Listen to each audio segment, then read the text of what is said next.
कयामत की बड़ी निशानियां। अद्दुखान, कयामत से पहले एक धुआं निकलेगा। व दज्जाल, दज्जाल आएगा। व ताब्बा, जमीन से एक जानवर निकलेगा। व तुलू शम्सी मिन मगरिबिहा, सूरज पश्चिम से निकलेगा।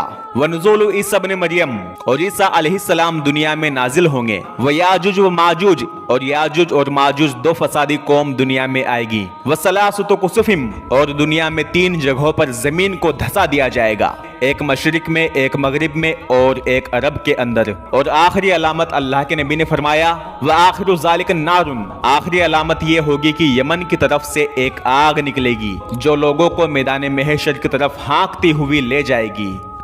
कयामत की निशानियों में से एक निशानी ये भी है कि तुर्की का दरियाए फुरात सूख जाएगा और उसमें से सोने का खजाना निकलेगा। ये बात हमारे नबी ने 1445 साल पहले बता दी थी, जो कि आज सच होती हुई नजर आ रही है। दरियाए फुरात तुर्की से शुरू होकर सीरिया और इराक में बहता है। कुछ साल पहले इस दरिया में वक्त वक्त पर सैलाब आते थे, लेकिन अब यह दरिया सूखने की कगार पर है। इसके बारे में हमारे नबी ने फरमाया, अनकरीब दरियाए फुरात से सोने का एक खजाना निकलेगा, जो कोई वहां हो वो उसमें से कुछ भी ना ले। सही बुखारी जिल्द नंबर 8 हदीस नंबर 7119। वहां के लोगों का कहना है कि हमें कई बार इस दरिया से सोने के छोटे छोटे टुकड़े मिल चुके हैं, और उलमा का कहना है कि ये कयामत की एक बहुत बड़ी निशानी है जो कयामत के करीब पूरी तरह से सच हो जाएगी।